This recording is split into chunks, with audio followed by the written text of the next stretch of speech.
Hi again. Okay, so now we are going to talk about lemma 12, which is the converse of lemma 11, and helps you understand the relationship between invertible matrices and bases. Okay, so just want to make sure you can see that whole thing over there. Yeah, no. Yes, okay. All right, so lemma 12. It's actually the converse of lemma 11. So if you remember, if an implication is P implies Q, right? P implies Q is an implication, then its converse is Q implies P. It is not necessarily the case that the converse is true, as is here. So lemma 11 is this implication, lemma 12 is this one. So here we go. So lemma 12. If beta, set of vectors, vi, v1 through vn, is given as a basis of Rn, then the matrix formed by taking those vectors as columns will be invertible. Okay, so the plan is in 3 steps. And the first one of which is showing why, if you can come up with both a left inverse and a right inverse, that they are equal to each other and are the inverse. Step 2 will show that we do have a right inverse for this matrix A.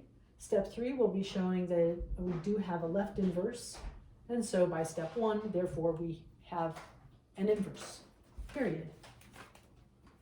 All right, so step 1. Again, if we can come up with both C and D such that these statements are true, then from algebra, we have that they are actually equal. Why? Okay, so you should be able to take that statement and fill in all the blanks later, right? Why each equality?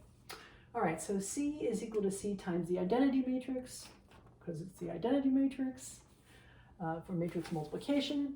But In can be replaced by AD, by this given. This can be rewritten this way. Why? By the associativity of matrix multiplication. What is CA? We're given that CA is also equal to the identity. So that's equal to ID. And of course, that's just equal to D. So therefore, C is equal to D. Okay? All right. And so we just end up saying if the right inverse and the left inverse are equal, then we say a matrix has one inverse, and we just call that thing a inverse. Okay, step 2.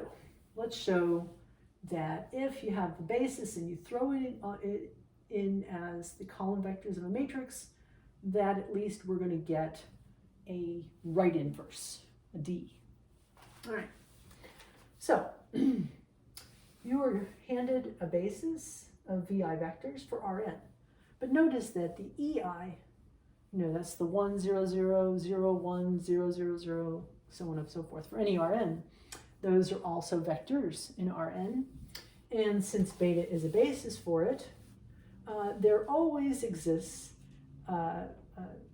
n constant Cj such that these vectors in linear combination will give you an EI. And that's true for each I1 through n. So let's let these Cj1 through n, I'm writing them out here, put them in an n by 1 column matrix and call that xi. So for each EI, we're going to create an xi. And notice that this vector equation is the same thing as this matrix equation. Right, you can see that? Oh dear, that was too much. Okay, there's a matrix equation AX equal to EI. Okay, and each of these has a solution called XI. Right? That's true for I equal 1 through n. Well, then if we come over here, and I don't knock this thing off its stand, right? Okay, so we have a bunch of xi. Let's make a matrix D using them as columns. Well, notice that A times xi is equal to